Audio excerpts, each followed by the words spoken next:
as this one as it was down the stretch? You know, you're knocking down a three. What's going through your mind in that sequence of that final play for the Mavericks? Yeah, I felt it was an opportunity for us to get the ball out of Luka's hands. I mean, it's 3 seconds on the clock, and him to rush a pass and they rush a shot. I thought the probabilities on that, you know, for him making that shot was pretty low, but he made a great shot, you know. Like I've been saying, to make him mislead, if he missed that, it's great defense by us. But, you know, that's why you get paid $20 million a year to make them shots, you know. So, got to give him credit. What do you say in the locker room as a group? You guys won 4 in a row, second half of back-to-back, third game in 4 nights. You know, I'm sure it's deflating to a certain extent, but what's the message in the locker room as you guys get ready for Friday? Yeah, it's deflating for sure. You know, we wish we would have won that game. You know, we've played well lately, and against a good team like that who's been playing well this the last few weeks too. So it felt good winning that game, you know, but it felt shitty going into the locker room. I mean, that's just the nature of it. You know, a game-winning shot like that, nobody's feeling good. We watched that last play, you know, just regret. You know, wondering what the game would have been like if I didn't go jump Luka right there. You know what I'm saying? So in hindsight, everything just, you know, I wish I'd have made a different decision, but, you know, it is what it is. Kevin, on the other end, they seem to be blitzing you, throwing 2, sometimes 3 at you the entire game. Just what type of challenges did that pose for you all night? It posed a challenge for sure. I think my teammates did a great job of playing out of it. And, you know, it didn't feel like we ran any sets because as soon as I came across half court, if I got the ball, I seen 2 people running them. I mean, that's the first time I ever played against something like that from the tip, you know. And everywhere I went, as soon as I touched the ball, it was guys just selling out to stop me. And I guess they're desperate for a win. I mean, they've been playing that way, and they start off the season struggling. So I guess this was an adjustment for them. And they see we were shorthanded too, so it worked out for them. Do you take that as a sign of respect? Of course.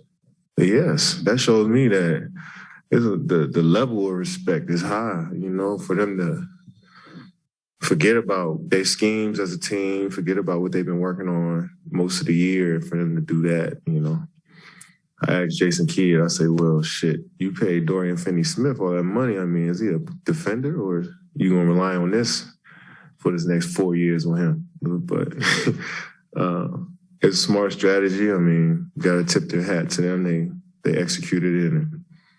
But late in the game, they did a good job of, like, mixing it up, because sometimes I was driving, I had a lane, and I'm thinking there's going to be more help, and I rushed the shot, you know? So they did their job with it. I respect it. Kevin, you just touched on this a little bit, but you said you liked your odds on that last play. Is there anything that you thought maybe caught up with you guys down the stretch? I just think they made shots. You know, they got guys that can put their head down and go get a basket. You got Spencer, you got Jalen Brunson, you got obviously Luka, you know, so they just put their head down and got to the free throw line. They made some tough ones over us in that fourth. And, you know, but I think we did a great job all night of just matching them. And then I think 6 or 7 guys in double figures. I mean, Goran had a big game. What did you like about the flow offensively throughout the game with everyone kind of chipping in and getting there? Yeah, I mean, like I said, they were just selling out to stop me no matter what. So if I got at half court, they was running and trapping me, and it felt like it wasn't rotating fast enough to my teammates, and they capitalized on that. And, you know, for us to shoot the way we shot, 49%, wish we'd have made a couple more threes, but I think we picked them apart all night. How many assists? 28 assists, you know. So I felt like we picked them apart, picked the gimmicks apart, but they made a big shot down the stretch. Kevin, as you've watched Luka now for the last few years, what is it about his game that has allowed him to get to this level so quickly? Well, I mean, I think it's a culmination of playing in the EuroLeague at such an early age, playing that style of basketball where you got the ball out top all game. It's a slower paced game, and he controls it a lot. I mean, he's the main ball handler, you know, and they run pretty much one play the whole game, which is a pick and roll for him, and then he just creates. And, you know, so it's unpredictable sometimes. He's such a great passer that he'll get into the lane and throw a dime. You know, after he, you know, goes up for a shot, he might throw a dime, you know. So he's unique in how they use him.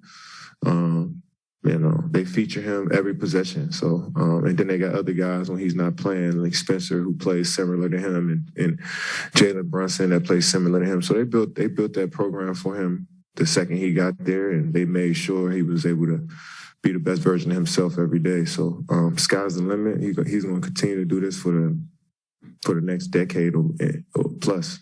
And on a different note, we got the news about Ben before the game. How do you make sure that he stays involved in what's going on as you guys wait for his back to get right? How do I keep him involved? He's a grown up. He's a grown man. He's an all-star. He knows he's veteran in this league now. He know how to keep himself engaged, Like I said before, I'm never going to hold nobody's hand in this league, So, and he knows that. He don't want nobody to make sure he's being a professional, So can't wait to get him back. But we don't want to rush him. And hopefully he gets back soon and be able to play the game that he loves every day. I know he misses it. I know you've spent years seeing a lot of, defenses schemed up to stop you or slow you, but in the home games, and on top of Kyrie, whenever you guys are missing a couple of extra guys, do you think people take a look at this and say, all right, let me try this triple teaming him? It's been like that since game one, So when I catch the ball in the post, we practice, for teams to come double me or triple me or, it's only going to make me better as a player, learning how to play against 2 or 3 people, how to shoot over 2. And I think I gotten better at learning how to not accept a double, but sometimes try to beat it and use my length to score over it and make plays. And, as before, when I see a double team, I'm looking to pass immediately. So I'm really a little bit more patient. And I think this season, teams have been throwing everything at me to try to slow me down. And I think that's when, the mental side of the game, that's where I continue to keep growing and seeing things, seeing new defenses, new schemes, how the game is evolving. I feel like coaches are trying new things when they play against me. So I look at it as a sign of respect, but also a teaching moment as well. 2-part question. When on that last shot that you took, you guys just went all the way down the floor and you just took the shot. Was that a reaction to the way the defense was playing you? And do you prefer to go down the court and not take a timeout after something like that happens? It's each situation is different. I definitely like the flow of just taking it out the rim and going and seeing what happens against an unset defense. But I pretty much knew how they were going to guard me. I was just waiting to see who was going to run and jump me once I crossed half. And they played a little loose there, so I was able to get a shot off. And it was a good look. But, sometimes I like, if they score, we get out the basket and run. Sometimes I like a timeout. But I think tonight was perfect, the momentum that we had. And Luka hit a bunch of big shots there in the fourth, and we was able to match every one of them into that last one. We just ain't have enough time. Last couple real quick. The whole building went quiet. Sterling Brown stepped on your foot and you went down.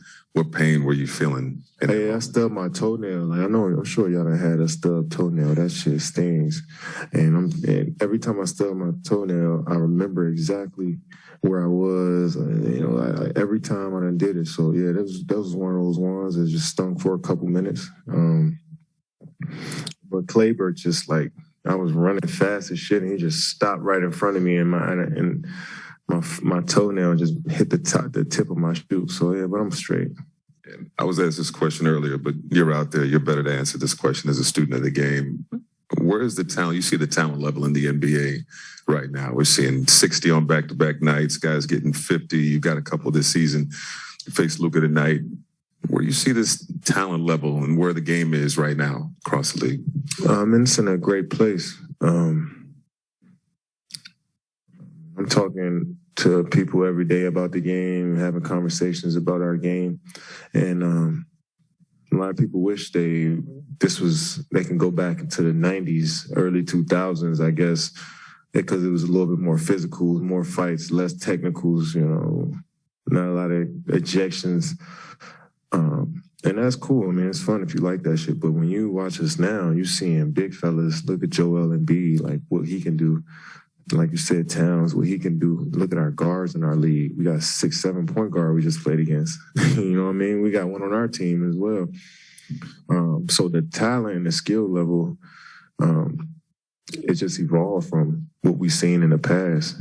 And we wouldn't be as good if it wasn't for us emulating and watching and try to evolve what guys before us did. So it's just a cycle, and it's, you know, the next generation is going to add on to what we did, and so on and so forth. And that's why the game is so beautiful. It's always evolving day to day. When you see a new scheme, like they just ran against me today, you know, so you're going to see more and more stuff like that and see the game evolving. And I'm just happy that I'm a part of it at this time.